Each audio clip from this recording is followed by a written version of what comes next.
A couple of weeks ago, I made a video about how to get started in the welding, where we tried out a cheap $160 welder from Harbor Freight, which really didn't do that bad of a job, honestly. And basically, I went over how to set it up. And this is that video if you're interested and you want to go check it out. After you watch this video, of course. Well, if you're going to start welding, then you're definitely going to need a way to cut metal. And today, that's what we're going to be talking about. So, let's get started.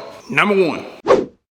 So when it comes to cutting metal, I guess the most basic tool is some metal shears. It works really good for cutting thin metals like metal roofing, metal siding, stuff like that. Then of course, you got some really small stuff. You can use a pair of side cutters or dikes. And everybody knows what a hacksaw is because hacksaws come in pretty handy sometimes. But to go along with one of my last videos about learning to weld, probably not going to be using this stuff. Number two. Now this saw right here probably looks like a fiber disc saw, but it's not. This is a cold cut saw. There ain't nothing like some good old British designed innovation. I'm just saying. If you've watched my channel very often, then I know that you've seen this saw because I got a lot of videos using it. This saw is not the cheapest option out there. As a matter of fact, when I bought this saw, I think it was $199, and I've had it for like 5 years. It's probably one of the best investments I've ever made when it comes to metal cutting. You can cut from 0 to 45-degree angles with it. It has an awesome clamp on the front of it that gives you the ability to hold your steel tight while you cut it. Now you can buy what's referred to as an abrasive chop saw. They use abrasive discs. They're made out of some kind of fiber material, but the thing about those discs is, one, it's not going to give you the cleanest of cuts, and two, it's going to heat up your metal really hot, and three, that fiber disc is going to wear out really fast, and it's going to get smaller and smaller until you can't use it anymore. Now this cold cut saw cuts metal probably 3 times faster, at least. After you cut metal with this blade, the metal's not hot, hence the word cold cut saw.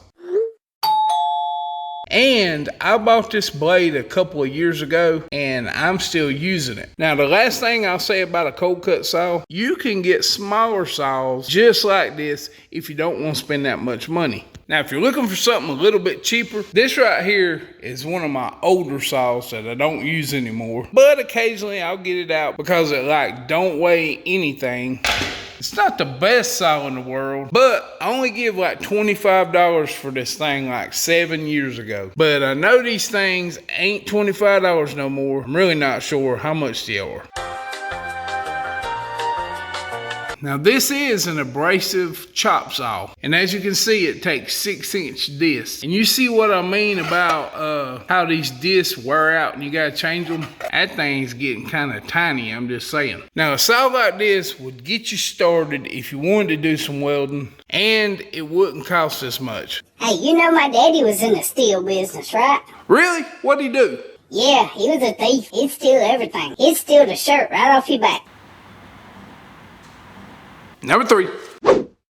Now another way you can cut steel is with the Sawzall or with a jigsaw. And a jigsaw is a pretty decent way to cut metal actually. But you see this blade right here? This is a wood cutting blade. Don't use that. This is a metal cutting blade. You see how small the teeth are on that thing? You can see them beside of each other. Wood cutting blades have more aggressive teeth. Don't use wood cutting blades on metal. That's all I'm saying. Now my buddy, David Buff. Somebody stole their dang trap. I bet say it's on YouTube. Who you calling? 911, what's your emergency? He's a professional fabricator. The helmet do good? The helmet does real good. Can you see? Know what I'm saying? We gonna go over there and check out some of the metal cutting tools that he has. I'm just saying. You know what I'm saying. If you're getting into metal cutting, at the very minimum, make sure that you at least have some good safety glasses. Just make sure you got something to protect your eyes at least. That's all I'm saying. What you taking a video of me now? Well, I need the engineer to show me how to do this. There we go. Hey, you got it.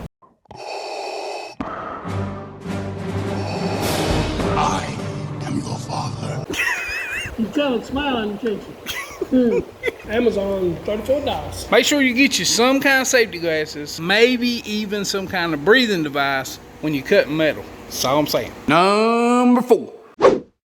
This is an iron worker. And if you want to get an iron worker, then you better have a big pocketbook, because these things ain't cheap. But there are ways to do the same things this does cheaper. What's this called? Beverly shear. A Beverly shear. Called a Beverly shear. Yeah, we can't read it no more. Like when I do expanded metal,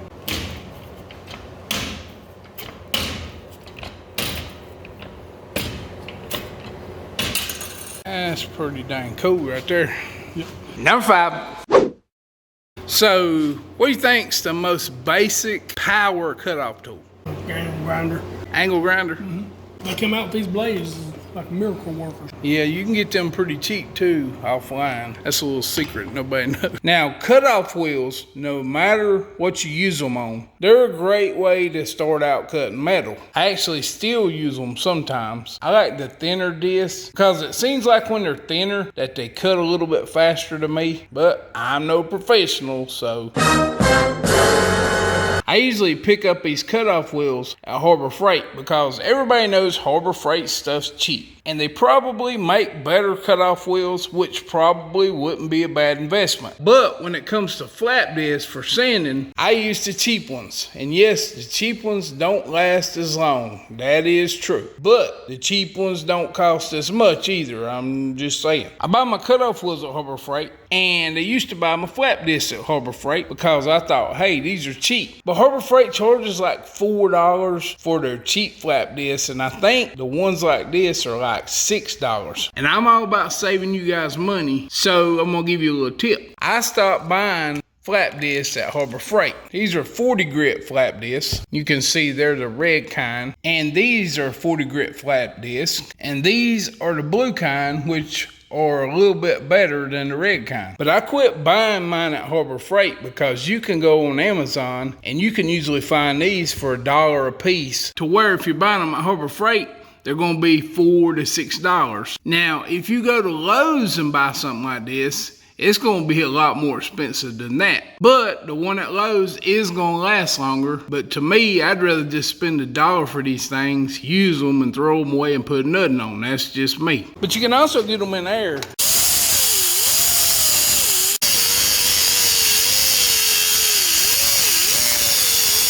Which do you prefer, the air or electric? That one's safer because it'll stop. It won't kick back like an electric wheel. Yeah, that's a good point because I actually knocked the hole in myself. Now, one more thing that I need to tell you about these cutoff wheels. These cutoff wheels that go on angle grinders work really, really good. But do not cut thick aluminum with these.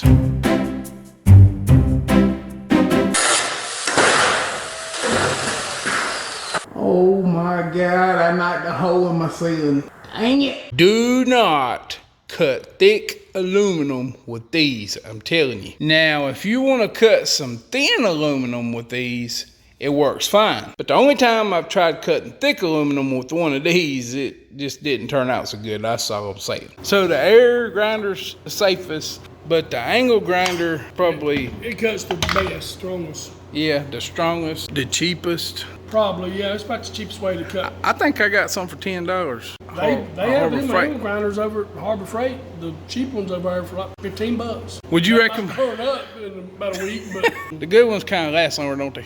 I like the ones with the triggers too. I like that better. You can cut it on and you don't have to have your hand on the trigger all the time. That one you do. Kind of like the ones with the triggers since It works. I got hurt with the one I can let go Well, fast. that's the danger of that one. If you do something, you ain't gonna be able to get it cut off quick enough. And I like that one because you can have your hand somewhere else. Yep, that's awesome. Hey, you know what the dumbest kind of metal is? Damascus. Number 6.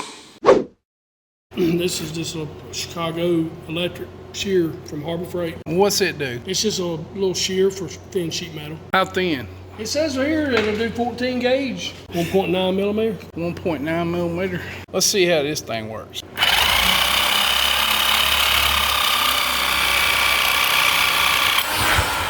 Dang. That's pretty good. It's pretty clean too. This is all you have left to clean up. And then this right here is a big industrial nibbler. So this is the same thing as this. That just cuts thicker metal. You can change out the blades. But this right here is 3/16 aluminum.